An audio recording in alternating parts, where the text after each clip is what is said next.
ഇന്ത്യയിൽ ഒരു പുതിയ രാഷ്ട്രീയ പാർട്ടി കൂടി പിറക്കുന്നു. ഒക്ടോബർ 2-ന് രാഷ്ട്രീയ പാർട്ടിയുടെ പ്രഖ്യാപനം ഉണ്ടാകുമെന്നുള്ള വാർത്തകളാണ് പുറത്തു വരുന്നത്. ഈ പാർട്ടിയുടെ സ്ഥാപകൻ ചില്ലറക്കാരനല്ല.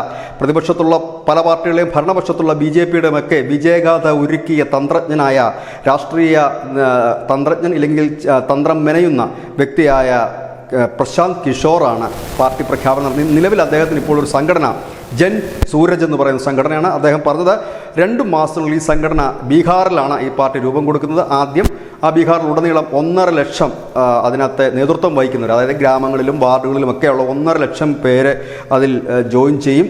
ഈ പാർട്ടിയുടെ സ്ഥാനങ്ങളിലേക്ക് എത്തപ്പെടും. അതിനുശേഷം പാർട്ടി പ്രഖ്യാപനം ഉണ്ടാകുമെന്നാണ് പുറത്തു വരുന്ന വിവരം. 2014 BJP ആദ്യമായി ലോക്സഭയിലേക്ക് മത്സരിക്കുമ്പോൾ തന്ത്രം മെനയുന്നവരിൽ ഒരു പ്രധാനി പ്രശാന്ത് കിഷോറായിരുന്നു. 2015 JDUവിനെ ബീഹാറിൽ അധികാരത്തിലേറ്റുന്നത് പ്രശാന്ത് കിഷോറായിരുന്നു.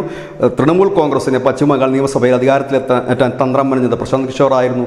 DMK കഴിഞ്ഞ നിയമസഭാ തെരഞ്ഞെടുപ്പിൽ അധികാരത്തിലേറ്റിയത് പ്രശാന്ത് കിഷോറിൻ്റെ തന്ത്രങ്ങളായിരുന്നു. ഇതിനിടയിൽ അദ്ദേഹം ചില രാഷ്ട്രീയ പാർട്ടികളിലും ജോയിൻ ചെയ്യുകയുണ്ടായി. 2018 JDUവിൽ അദ്ദേഹം മെമ്പറായിരുന്നു. 2 വർഷത്തിന് ശേഷം അദ്ദേഹത്തെ JDU പുറത്താക്കി. അതിനുശേഷം കോൺഗ്രസ് അദ്ദേഹം ചേരുമെന്നൊക്കെ വലിയ വാർത്തകളുണ്ടായിരുന്നെങ്കിലും ഒന്നും സംഭവിച്ചില്ല. ഇപ്പോൾ അദ്ദേഹം സ്വയം ഒരു പാർട്ടി രൂപീകരിക്കാനായി തീരുമാനിച്ചിരിക്കുന്നു. ഒക്ടോബർ 2-ന് ലക്ഷക്കണക്കിന് പേർ പങ്കെടുക്കുന്ന ഒരു റാലി ഉണ്ടാകും. ആ റാലി വെച്ച് ഒരുപക്ഷെ ഈ ജൻ സൂരജ് എന്ന പേരിൽ തന്നെ ആകും രാഷ്ട്രീയ പാർട്ടി എന്നാണ് കരുതുന്നത്. ഏതായാലും പ്രശാന്ത് കിഷോർ അതിനെക്കുറിച്ച് വലിയ ഒരു വ്യക്തത വരുത്തിയിട്ടും ഇല്ല. ഏതായാലും പാർട്ടി രൂപീകരിക്കും എന്നുള്ള കാര്യം ഇപ്പോൾ ഏതാണ്ട് ഉറപ്പായിരിക്കുന്നു. അദ്ദേഹം പറഞ്ഞത് താൻ ലാലുവിനോടും ഒപ്പം തന്നെ നിതീഷ് കുമാറിനോടും സന്ധി ചെയ്യില്ല, അവർക്ക് ബദലായി ഒരു പുതിയ ശക്തി ഉണർന്നു വരണം എന്നുള്ളത് തന്നെയാണ്. ഏതായാലും ബീഹാർ നിയമസഭയ്ക്ക് ഇനി അധിക സമയങ്ങളില്ല.